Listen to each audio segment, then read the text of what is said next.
En la mayoría de historias, el héroe siempre es el protagonista, el típico aventurero que todos recuerdan por sus hazañas, el que empuña la espada y se lleva toda la gloria. Es su historia la que mueve el mundo, como si todo girara alrededor de él. Pero casi nadie habla de algo clave. Nadie habla de las armas, y mucho menos de quienes las crean. Y aquí es donde esta historia cambia por completo, porque el verdadero protagonista no es el héroe. Es alguien que vive en las sombras de su brillo, alguien cuya alma fue forjada entre hierro y fuego. Esta es la historia de un herrero. Todo comienza con la guerra. El pueblo de Vulcania, famoso por sus herreros, termina siendo arrasado sin piedad. Las llamas lo consumen todo mientras el octavo comandante del ejército demoníaco observa desde lejos, tranquilo, como si solo estuviera viendo un espectáculo. Le pregunta a sus soldados por qué aún no han conquistado el lugar, y le responden que todo va según el plan, que la caída es inminente. Las puertas ya están a punto de ceder, y los pocos sobrevivientes sienten como todo tiembla a su alrededor. Algunos comentan que, según el imperio, estaban solos, que los altos mandos los abandonaron hace tiempo. Otros simplemente aceptan la realidad. Fueron dejados a su suerte. Aún así, llega un mensaje del ejército demoníaco. Si comienzan a forjar armas para ellos, vivirán. Si se niegan, morirán todos. Pero nadie duda, nadie retrocede. Ellos ya habían decidido morir. En medio de ese caos, una niña se acerca a su padre. Él, intentando mantenerse firme,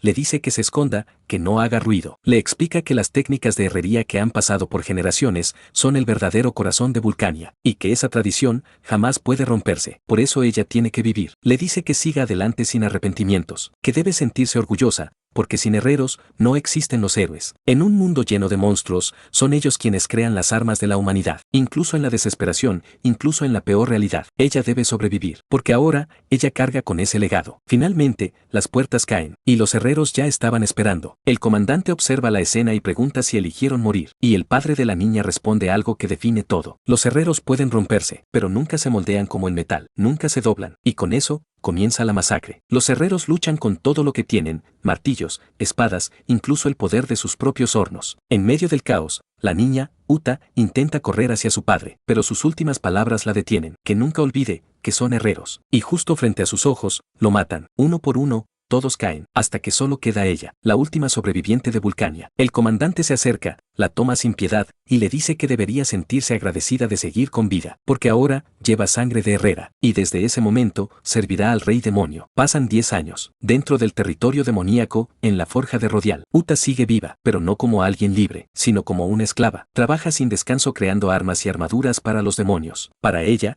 eso ni siquiera puede llamarse trabajo, es solo una rutina vacía. Hasta que un día, el comandante aparece con un cadáver, un subordinado muerto en batalla. Le pregunta si aún puede usarse, y Uta entiende perfectamente, porque ella no trabaja con metal común, trabaja con cuerpos de monstruos. La orden es clara, desmantelarlo y convertirlo en un arma. Y eso es lo que hace todos los días. Cortar, separar, desechar lo inútil, reutilizar lo que sirve. Un proceso asqueroso, doloroso, miserable, pero necesario para sobrevivir. En el fondo, Uta piensa algo duro. Quizás debió morir junto a su familia, porque perdió el verdadero significado de ser herrera, ese mismo que su padre intentó enseñarle hasta el final. Aún así, sigue adelante, no tiene otra opción, hasta que, de repente, algo completamente inesperado ocurre. Alguien cae del techo directamente en la forja. Es una mujer rubia, y lo primero que pregunta es si hay un humano ahí. Uta, confundida, le pregunta quién es, y la respuesta cambia todo. Es la heroína. Mientras tanto, en otro lugar, los altos mandos cuestionan al comandante. No entienden por qué permite que una humana cree armas usando cuerpos demoníacos, pero él los ignora. Dice que todos son unos idiotas, porque la habilidad de Uta es única, viene de su linaje. Trabajar con cuerpos de monstruos es extremadamente peligroso, pueden explotar o desintegrarse en cualquier momento, pero ella tiene un don, casi como magia, que le permite convertirlos en artefactos poderosos. Por eso sigue con vida. De vuelta en la forja, Uta empieza a mostrar interés por la heroína, especialmente por sus espadas. Le pregunta de qué están hechas, cómo fueron forjadas, de dónde vienen. La heroína responde con naturalidad. Dice que las consiguió en la famosa calle de herreros, que no son muy caras y tienen algunos encantamientos básicos. Pero para Uta, eso es fascinante. Analiza las espadas, su equilibrio, su calidad, incluso se comporta de forma un poco extraña al examinarlas tan de cerca. La heroína lo nota, pero Uta simplemente dice que después de haber sido capturada desde niña y obligada a trabajar para monstruos, no hay forma de ser normal. Siguen hablando, y la heroína le pregunta si aprendió todo eso sola. Uta explica que estudió con los documentos que dejó su pueblo, porque el comandante amenazó con matarla si no daba resultados. Aún así, cuando escucha sobre la calle de herreros, sus ojos cambian. Dice que ese lugar debe ser increíble, y entonces la heroína le propone algo inesperado, llevarla allí, porque está claro que para Uta, forjar no es solo sobrevivir, es algo más. La heroína dice que según su maestro, las personas que siguen viviendo incluso en las peores condiciones, lo hacen porque tienen una razón, o están buscando una, y ella quiere saber cuál es la de Uta. Eso hace que Uta recuerde las palabras de su padre, el legado de Vulcania, y la promesa de seguir adelante, incluso en medio del dolor. La heroína le dice que no necesita explicarlo, solo necesita sentirlo, pero justo en ese momento, todo empieza a temblar otra vez, porque alguien más acaba de llegar, el comandante de la 8ª Legión. El comandante reconoce inmediatamente a la heroína y comenta que ya había escuchado rumores sobre ella, diciendo que llevaba tiempo vagando por el territorio del rey demonio, pero lo que más le sorprendía era que hubiera terminado justo ahí. Sin perder tiempo, la heroína le dice a Uta que continuarán la conversación después, y mientras desenvaina sus espadas, la llama de una forma que a ella casi le rompe el corazón, señorita Herrera, y en ese instante, se lanza al ataque. La pelea comienza de inmediato. La heroína incluso comenta que ya hacía bastante tiempo desde que destruyó el resto de su legión, como si estuviera hablando de algo totalmente normal. El comandante, claramente resentido, le responde que todo es culpa suya, que por ella terminó atrapado en ese lugar miserable, cuidando una simple forja. Pero aún así, el demonio no era débil. Durante el combate usa un ataque extraño que la heroína nunca había visto antes, una cola giratoria, como una sierra gigante, aunque honestamente, ni eso logra tocarla. La heroína lo esquiva con facilidad y deja claro algo simple: si el ataque no conecta, entonces no sirve de nada. Y mientras observa esa pelea, Uta se queda paralizada, porque esa mujer pelea como si fuera completamente libre, como si estuviera volando, y al compararla con ella misma, finalmente entiende algo doloroso, lo miserable y atrapada que realmente ha estado durante todos esos años. El demonio, frustrado, se lanza con un puñetazo brutal, pero otra vez falla, y la heroína le responde que el problema no son las armas, el problema es él. Los dos empiezan a usar sus técnicas más poderosas. Ella pelea con el estilo de espada del norte, mientras el comandante libera una furia demoníaca envuelta en llamas, y poco a poco, Uta comienza a notar que la heroína está siendo presionada, pero justo cuando ese pensamiento aparece, la propia heroína responde como si hubiera leído su mente. Dice que si una persona se queda quieta para siempre, solamente defendiendo, nunca avanzará. Nada cambia de esa manera. Hay que romper la realidad actual, y dar un paso hacia el futuro. Y apenas termina de decir eso, lanza unos dardos plateados directo al pecho del demonio. En el siguiente segundo, rayos explotan desde su cuerpo y lo paralizan completamente. El comandante cae al suelo sin poder moverse. La heroína incluso se burla de él,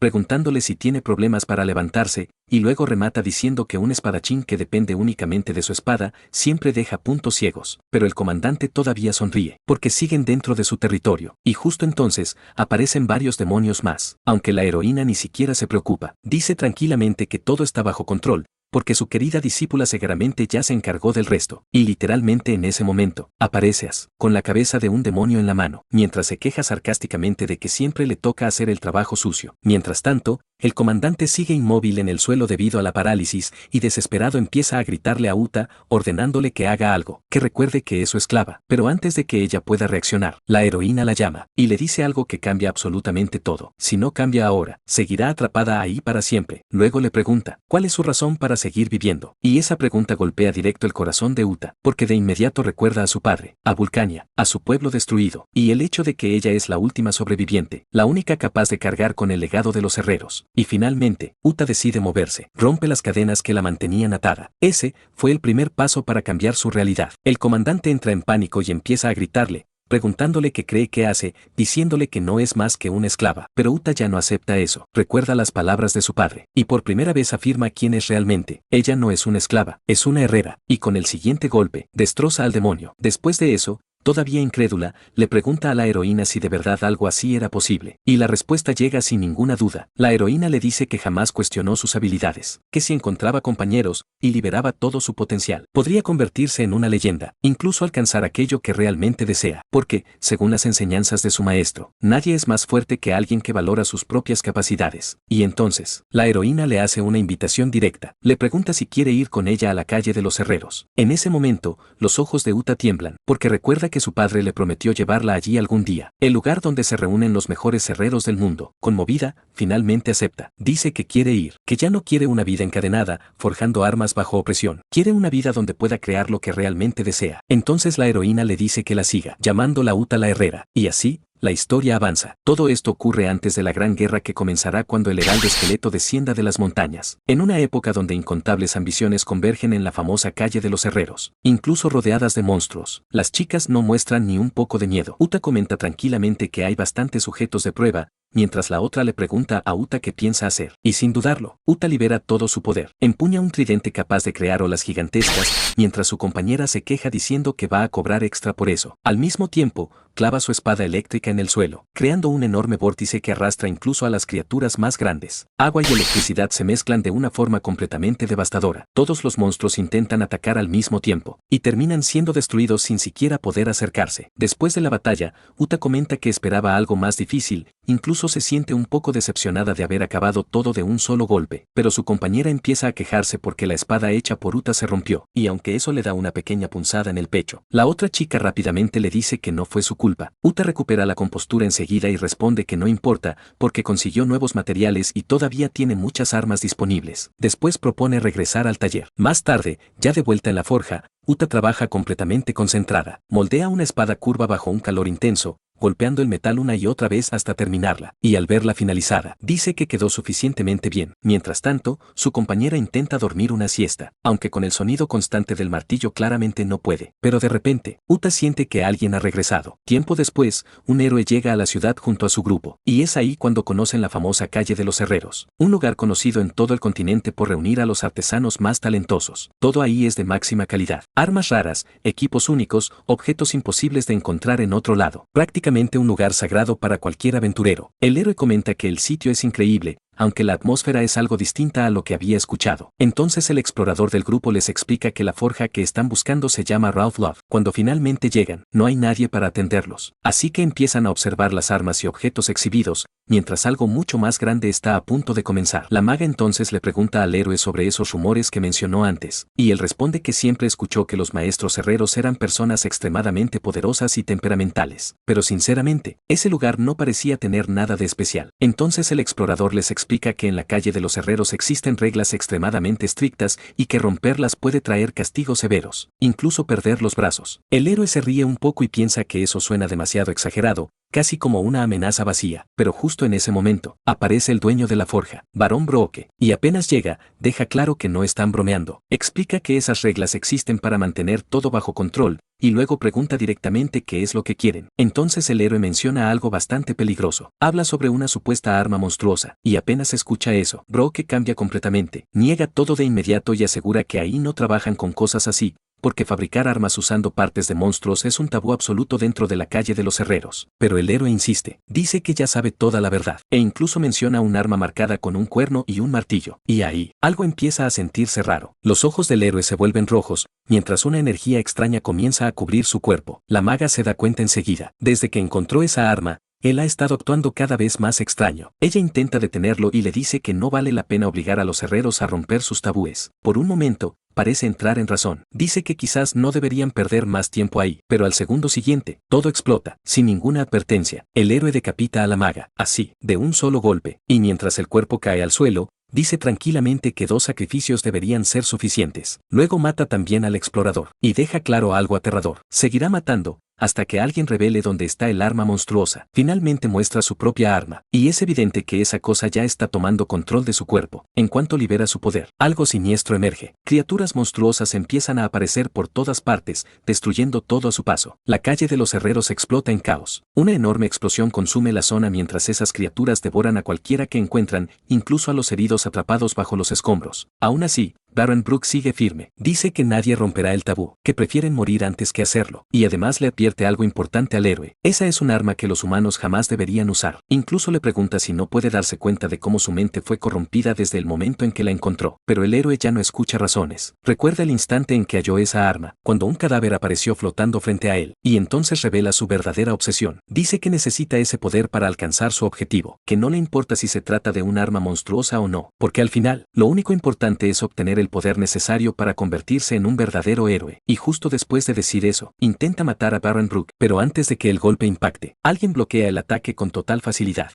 Y justo en ese momento, Uta también aparece, con una tranquilidad que sinceramente daba más miedo que el propio caos alrededor. Mientras todo estaba destruido y lleno de monstruos, ella simplemente mira al héroe y comenta que ya había pasado bastante tiempo desde que veía a alguien como él. Incluso le pregunta cómo ha estado, con un tono tan relajado y provocador que parecía que estaba saludando a un viejo conocido en vez de enfrentarse a un loco asesino. Pero el héroe no pierde tiempo, se lanza directamente al ataque, aunque honestamente, ni siquiera logra rozarla. Uta esquiva con total facilidad y luego le dice algo que hasta da risa en medio de semejante desastre, que es bastante grosero intentar matar a alguien en la primera reunión. Después añade que ya le había advertido a Baron Brook que dejara de aceptar clientes raros como él, mientras le pide que saque al viejo herrero de ahí. Aún así, Brock sigue intentando detenerla. Le recuerda otra vez el famoso tabú de la calle de los herreros, diciendo que esas armas jamás deberían usarse. Pero ahí es donde Uta finalmente explota, porque ella ya está cansada de escuchar lo mismo. Responde que todas esas reglas no sirvieron absolutamente para nada, que al final solo llevaron a todos a esa situación miserable, y completamente furiosa, libera el núcleo de su martillo. Luego golpea el suelo con una fuerza absurda. La explosión abre un enorme cráter y las llamas empiezan a consumir todo alrededor como si el mismísimo suelo hubiera despertado. Y ahí el héroe se da cuenta de algo aterrador. Debajo de ellos, había una vena de lava dracónica, y poco después, varias armas monstruosas comienzan a aparecer flotando alrededor de Uta. Espadas, lanzas, armas deformes cubiertas por una energía aterradora. Y con una sonrisa casi desafiante, Uta le pregunta, ¿esto era lo que estabas buscando? Luego prácticamente lo invita a admirar sus obras de arte como si estuviera mostrando una colección exclusiva. En ese momento el héroe entiende toda la verdad. Las armas estuvieron con Uta todo este tiempo, y ella lo confirma sin ningún problema. Le dice que sí, pero conseguirlas no es algo tan sencillo. Y antes de que él siquiera pueda reaccionar, Uta golpea una espada suspendida en el aire con su martillo. Y el resultado es brutal. El brazo del héroe sale volando. Después de eso, Uta no le da ni un segundo para respirar. Empieza a atravesarlo con múltiples hojas desde todas las direcciones hasta dejarlo completamente destrozado y cubierto de sangre. Pero incluso así, el tipo sigue aferrado a su ego. Grita desesperadamente que él es el héroe, mientras vuelve a liberar el poder de su arma. Entonces aparecen enormes bocas monstruosas devorando absolutamente todo a su alrededor. La escena parecía salida de una pesadilla. Pero Uta nota algo importante casi al instante. Ese hombre apenas había desbloqueado una mínima parte del verdadero poder del arma. Así que decide enseñarle cómo se usa realmente. Entonces desenvaina su espada larga, y usando su propia sangre como catalizador, activa el poder de Hades. En ese instante, una gigantesca grieta necrótica se abre frente a todos, y de ella emergen incontables manos zombificadas que destruyen brutalmente las bocas monstruosas de Aerisaton. La pelea cambia completamente. Ahora el que parecía aterrado, era el héroe, y poco después, él mismo termina siendo arrastrado hacia la grieta, como si un río lleno de muertos lo estuviera reclamando. Mientras eso pasa, Uta le explica algo bastante importante. Él logró activar el arma usando sangre humana, pero para utilizar correctamente ese poder, el portador debe usar su propia sangre, y mientras más sacrificio haga, más fuerte se vuelve el arma, aunque también deja claro que controlar un poder como Hades a ese nivel, no es algo que cualquier humano pueda soportar. Finalmente, Uta emerge entre el humo, se acerca lentamente al héroe, que ya está completamente destruido, y le dice que no sabe cómo consiguió a Aerisaton, pero que al final eso solo hizo todo más fácil para ella. Luego explica algo todavía más peligroso. Esa arma consume lentamente la mente de quien la usa. Sin embargo, si logras formar un contrato con ella, puedes controlar ese poder, algo que los herreros de la calle ignoraban por completo simplemente porque lo consideraban un tabú. Y sinceramente, ese detalle terminó costándoles bastante caro. Entonces el héroe, totalmente derrotado, le pregunta quién es realmente, y Uta responde con una calma tremenda, ella solo es una herrera, aunque claramente, no una normal. Mientras tanto, el resto de herreros de la calle de los herreros también estaban peleando contra las criaturas restantes de Aerisaton, y ahí queda clarísimo que ninguno de ellos era débil. Todos tenían habilidades absurdamente únicas. Al final consiguen acabar con todas las criaturas, demostrando que ese lugar estaba lleno de auténticos monstruos, pero del lado humano. Con todo finalmente resuelto, Uta mira al falso héroe y, de manera bastante sarcástica, le da la bienvenida a la verdadera calle de los herreros, dejando claro que él no era más que un idiota cegado por el poder. Pero aunque ella literalmente salvó el lugar, las cosas terminan saliendo mal para Uta, porque poco tiempo después, terminan expulsándola de la calle de los herreros. Y obviamente ella explota de rabia. Le reclama a As diciendo que salvó toda la maldita calle, y aún así decidieron desterrarla. Aunque As, bastante tranquila, le responde que siendo honestos, en parte también fue culpa de ellas. Uta siempre había sido reconocida como una herrera absurdamente talentosa. El problema era su personalidad, porque sinceramente, llevarse bien con ella no era precisamente fácil. Por eso, cuando termina siendo expulsada de la calle de los herreros, Uta simplemente no logra aceptar la decisión, aunque en el fondo todo dejaba algo bastante claro. Las armas monstruosas eran un tabú absoluto en ese lugar, y probablemente muchos de los viejos maestros no solo les tenían miedo, también envidiaban el talento de Uta, porque en la calle de los herreros había algo que nunca faltaba, codicia, y esa codicia podía corromper incluso al artesano más respetado. Aún así, Uta ya esperaba que algo así terminara ocurriendo tarde o temprano, pero ahora, solo podía pensar en una cosa, venganza. Entonces As le pregunta qué van a hacer ahora, ya que no pueden regresar y supuestamente todas las armas monstruosas fueron confiscadas y destruidas. Pero Uta responde sin dudar ni un segundo, va a destruir toda la calle de los herreros. Y claro, As intenta frenarla porque honestamente esa idea sonaba completamente desquiciada. Pero justo en ese momento, el martillo de Uta se activa solo, y ahí ocurre algo bastante perturbador. Dentro del arma aparece un ojo gigantesco que dispara un rayo de luz apuntando hacia una dirección específica. As recuerda que ese ojo pertenecía a un monstruo con habilidades de rastreo, y que lo había incorporado al martillo para localizar armas monstruosas cercanas. Entonces entiende algo importante. El rayo apunta directamente hacia la calle de los herreros. Eso significa que no destruyeron todas sus armas. Y obviamente, Uta se enfurece. Dice que alguien está escondiendo una de sus creaciones y mira directamente a As. Hasta que As, algo incómoda, termina admitiendo que sí, se quedó con una. Sin perder tiempo, As desenvaina una katana envuelta en llamas y pregunta cuál es el plan. Y Uta responde con una tranquilidad bastante peligrosa. No hace falta explicar nada, van a destruirlo todo. Mientras tanto, en otra parte de la ciudad, aparece Colt Curran, un viejo herrero que alguna vez fue considerado uno de los mejores maestros de toda la calle de los herreros. Pero esos días quedaron atrás. Ahora incluso aventureros comunes lo superaban. Sus técnicas se volvieron obsoletas y su reputación cayó cada vez más. Hasta que un día, dio el poder de las armas monstruosas. Y especialmente, lo que Uta era capaz de hacer con ellas. Después de presenciar eso, entendió algo que prácticamente lo consumió por dentro. Si conseguía una de esas armas, podría recuperar toda su gloria perdida. Así que durante el juicio de Uta Garencia, el mismo que terminó con su exilio permanente, Colt puso en marcha su plan, y en secreto robó una de las armas monstruosas. Mientras admiraba aquella lanza, estaba convencido de que finalmente volvería a la cima. Más tarde, Uta y As se infiltran en la calle de los herreros usando un túnel secreto que la propia Uta había construido tiempo atrás para probar sus armas lejos de miradas ajenas. Siguiendo el rastro marcado por el martillo, ambas llegan hasta el lugar donde esconden una de sus creaciones. As observa con binoculares y nota que hay una operación enorme alrededor del arma, y Uta entiende rápidamente que alguien con muchísimo poder está detrás de todo eso. Cuando finalmente identifica al responsable, ve a Colt Curran. En ese momento, el viejo estaba intentando desmontar la lanza para descubrir cómo replicarla, y Uta inmediatamente entiende la situación. Eso era el acto desesperado de un herrero en decadencia. Entonces As pregunta cuál será el siguiente paso, pero Uta deja clarísimo que no piensa actuar con cuidado. Ella simplemente va a aplastar todo. Mientras tanto, Colt Curran cree que está a un paso de descubrir el secreto de las armas monstruosas y empezar a producirlas en masa. Pero de repente, todo comienza a temblar. Uno de los trabajadores grita desesperado diciendo que Uta está invadiendo el laboratorio. Y sí, ella ya estaba dentro, destrozando gente con su martillo sin la más mínima compasión mientras preguntaba dónde estaba el viejo calvo. Uno de los herreros intenta detenerla,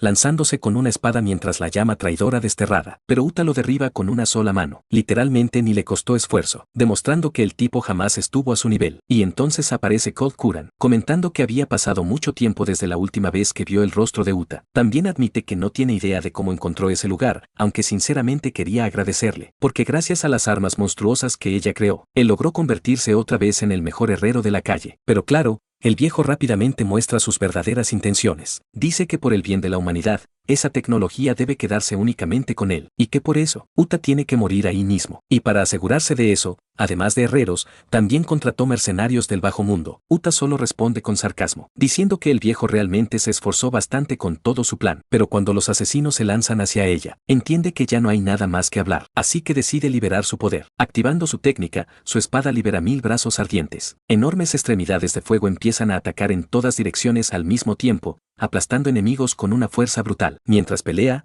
Uta incluso se burla de ellos. Dice que no tiene puntos ciegos, y que puede defenderse desde cualquier dirección, y honestamente, lo demuestra. Incluso cuando uno de los asesinos intenta atacarla mientras ella estaba hablando, Uta bloquea el golpe fácilmente y todavía tiene tiempo para quejarse de sus malos modales por interrumpir su explicación. Pero pronto entiende algo. Esa pelea es completamente sucia. Todos se lanzan contra ella al mismo tiempo sin importarles morir. Así que decide aguantar por el momento, aunque también nota algo importante. Todos están demasiado concentrados en ella, y justo ahí, As aprovecha la oportunidad. Logra atravesar a los mercenarios y Uta inmediatamente le lanza su katana. As corre directo hacia Colt Curran, aunque los mercenarios intentan detenerla, pero apenas activa los 1000 brazos ardientes. Todo cambia. Lanza un ataque envuelto en llamas que atraviesa directamente la lanza monstruosa, y Colt Curran queda completamente en shock, porque finalmente entiende algo. El objetivo nunca fue él, era el arma. Cuando As retrocede, el viejo pregunta desesperado qué acaba de hacer, y entonces Uta explica la verdad. No basta con usar cuerpos de monstruos para crear un arma monstruosa. Esa lanza tenía un contrato de sangre con su dueño original, y al destruirla, el vínculo también desapareció. Después mira directamente a Colt Colt Curran y prácticamente lo humilla. Le dice que jamás será capaz de crear algo así. Lo llama ladrón, calvo e idiota,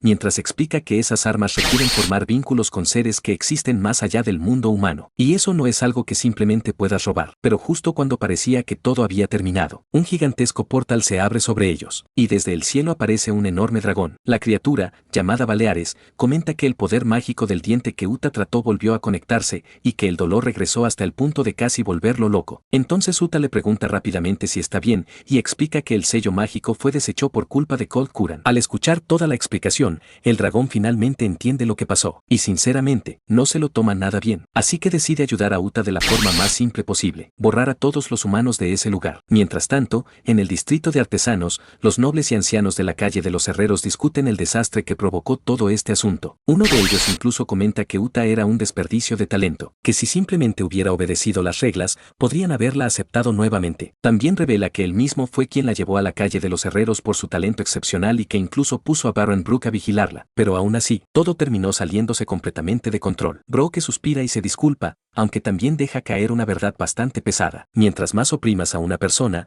más fuerte terminará explotando tarde o temprano. Pero el noble no está de acuerdo. Según él, la gente puede ser controlada perfectamente mediante reglas y autoridad. Y honestamente, el universo le responde de inmediato, porque una explosión gigantesca interrumpe toda la conversación. Un mensajero entra desesperado gritando que Uta y Ash llegaron. Y sí, el caos ya había comenzado. De vuelta en el laboratorio, Belejors está destruyendo absolutamente todo. Herreros, mercenarios, paredes, no importa. El techo de la cueva empieza a derrumbarse mientras el nivel de destrucción se vuelve ridículamente absurdo. Nadie ahí tiene forma de detener algo así. Y Colt Curran finalmente empieza a sufrir las consecuencias de su propia codicia. Casi termina aplastado por una roca enorme, aunque por suerte solo su pierna queda atrapada. Y en ese momento entiende algo. Todo lo que parecía tan fácil, salió terriblemente mal. Entonces Uta se acerca lentamente y le pregunta si de verdad creyó que podía copiar su trabajo simplemente robándolo. Luego le explica algo importante. Las armas monstruosas exigen un precio enorme. Muchas veces, la propia vida. Pero alguien como Colt jamás podría entender eso, porque solo piensa en dinero. Uta continúa diciendo que desde tiempos antiguos, héroes,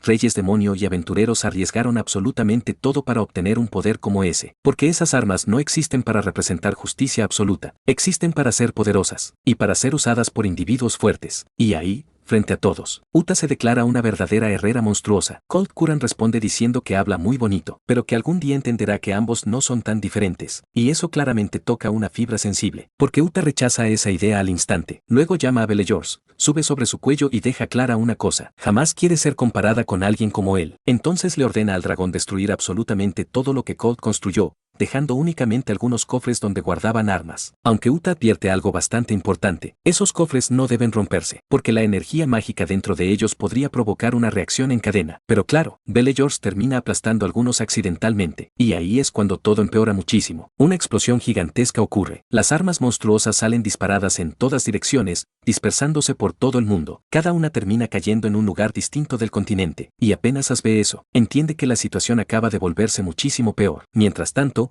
Uta solo puede gritarle al dragón llamándolo idiota. Y sinceramente, con razón. Tiempo después, completamente agotadas de tanto caminar, Uta y Ash continúan buscando un lugar específico. Ash empieza a dudar si realmente están yendo por el camino correcto, porque llevan muchísimo tiempo caminando sin encontrar nada. Pero Uta sigue confiando plenamente en la mirada de Elsen. Incluso el propio martillo confirma la dirección. Aún así, Ash sigue desconfiando y señala que esa zona parece literalmente una línea de guerra contra los restos del ejército del rey demonio. Pero Uta mira el paisaje y comenta algo inesperado.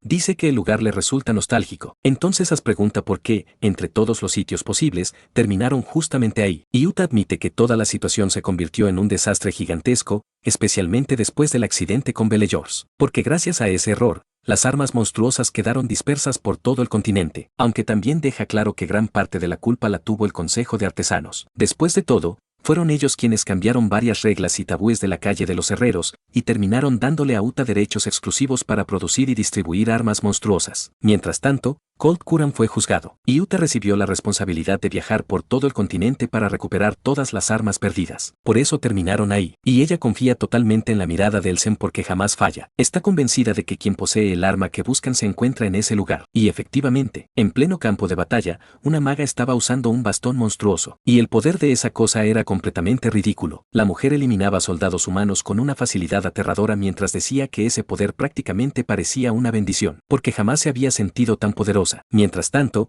sigue quejándose del cansancio por caminar tanto, hasta que nota algo extraño en medio del campo de batalla. Había un mago novato usando armadura pesada, y sinceramente, no tenía ningún sentido. El tipo lanzaba hechizos débiles que ni siquiera lograban rasguñar a un enorme cíclope. Eso llama bastante la atención de Ash, porque un mago peleando así se veía rarísimo. El hombre sigue intentando lanzar rayos una y otra vez, aunque todos resultan completamente inútiles, hasta que finalmente se rinde, tira su varita al suelo, y sale corriendo, y apenas Ash ve eso, se emociona porque por fin parece que habrá acción. Mientras tanto, Uta ya estaba pensando que ese cíclope serviría perfectamente como material para una nueva arma, así que ambas se lanzan al mismo tiempo, una con espada, la otra con martillo, y honestamente, el pobre cíclope no dura absolutamente nada, lo derrotan en segundos. Después de eso, Uta se acerca al extraño mago y le pregunta por qué alguien usando armadura pesada pelea únicamente con magia básica en la primera línea contra demonios. El hombre les agradece por salvarlo y se presenta como Vance Zenpacker, explicando que en realidad él era un guerrero de escudo, o al menos, solía serlo. Cuenta que recientemente fue alcanzado por una maldición de inversión de estado lanzada por un comandante no muerto, y debido a eso, toda su fuerza y vitalidad fueron convertidas en maná. Ahora ni siquiera puede levantar su propio escudo, mucho menos pelear como antes. El problema es que, aunque posee una cantidad absurda de maná, no sabe usar magia, así que básicamente quedó inútil. Se da cuenta enseguida de algo impresionante: la cantidad de maná de ese hombre es monstruosa, prácticamente comparable con la de un archimago, pero en combate real, eso no le sirve de nada. Mientras tanto,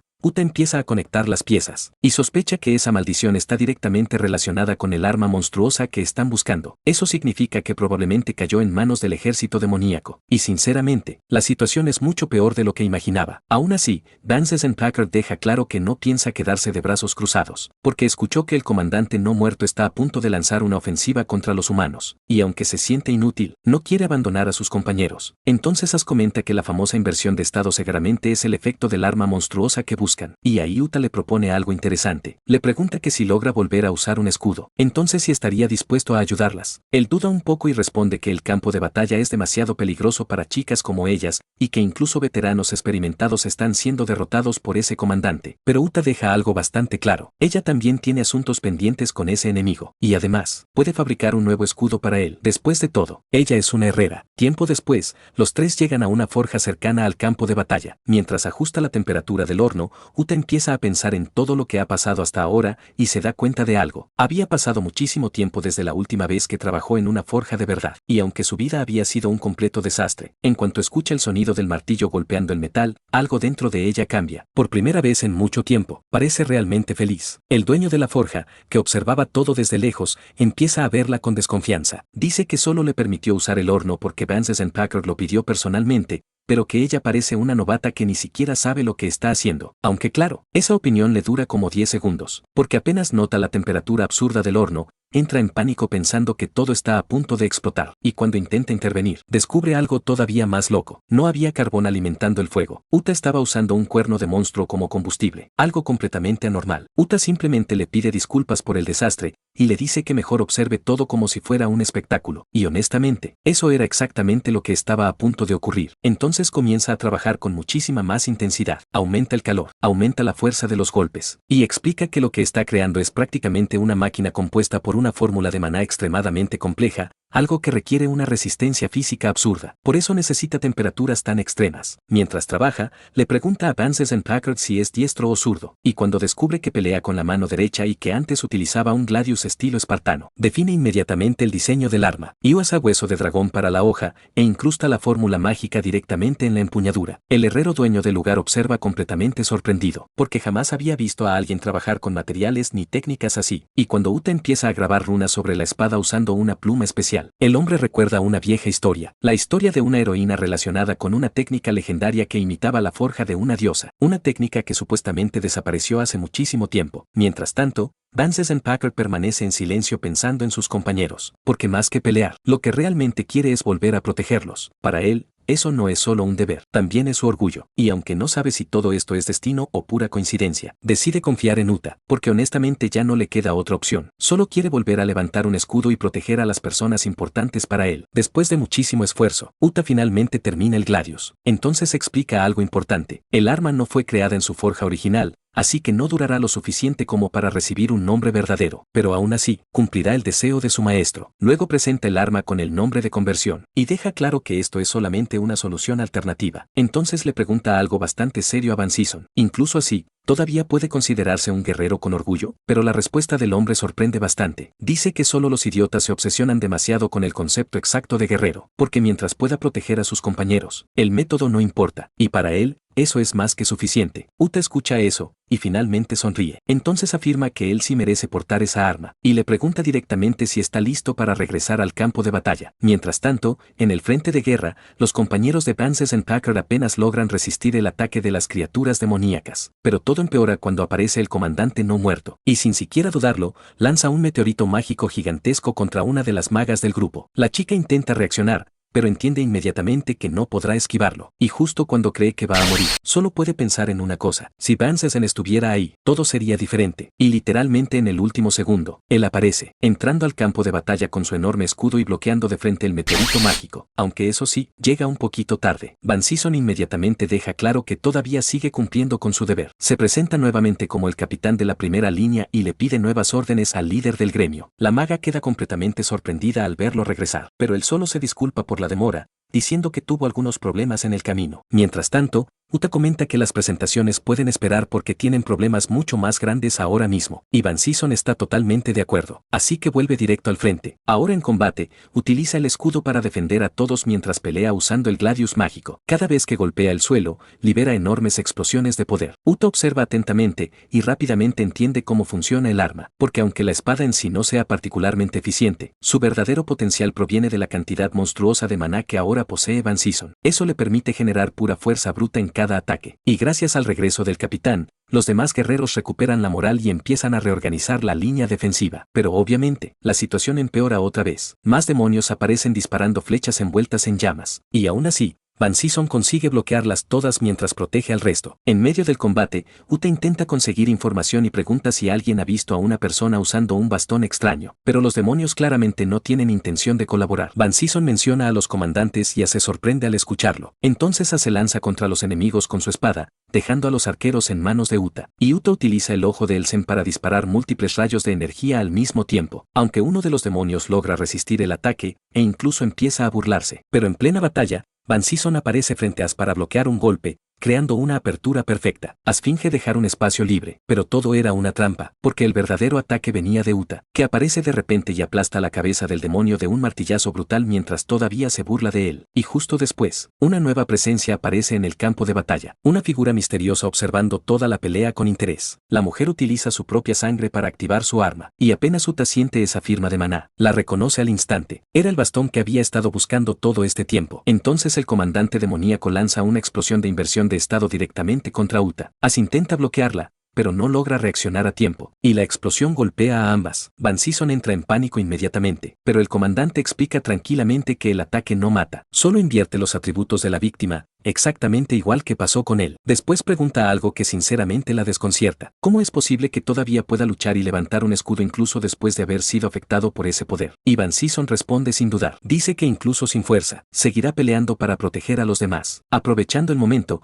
también le pregunta por qué una maga está luchando en la primera línea, y ahí la comandante revela su verdadera razón. Dice que desprecia a los guerreros, porque todo ese discurso sobre honor y compañerismo es mentira. Según ella, cuando llega el momento más importante, todos abandonan a los demás. Entonces cuenta que una vez fue dejada atrás durante una batalla contra el ejército del rey demonio y estuvo a punto de morir. Fue en ese momento cuando encontró el bastón, y gracias a ese poder logró cambiar su destino, incluso siendo reconocida por el propio rey demonio. Ahora, luchando del lado demoníaco, está convencida de que solo el poder importa, porque el poder garantiza que nadie volverá a abandonarla jamás. Pero Van Sison responde que entiende perfectamente su dolor, aunque no comparte su forma de pensar, porque muchos guerreros de primera línea también están mentalmente destruidos por los horrores de la guerra, viviendo constantemente al borde de perder la cordura, y aún así, siguen peleando, porque confían en que sus compañeros estarán ahí cuando realmente importe. Para Van Sison, los verdaderos guerreros no son como ella los describe, pero la comandante responde de inmediato, diciendo que quizá Ella nunca tuvo compañeros así desde el principio. Y ahí se entiende todo. Porque esa mujer vive atrapada en el mismo día una y otra vez. El día en que fue abandonada. Ese recuerdo se convirtió en el combustible de toda su venganza. Por eso está decidida a eliminar a ese guerrero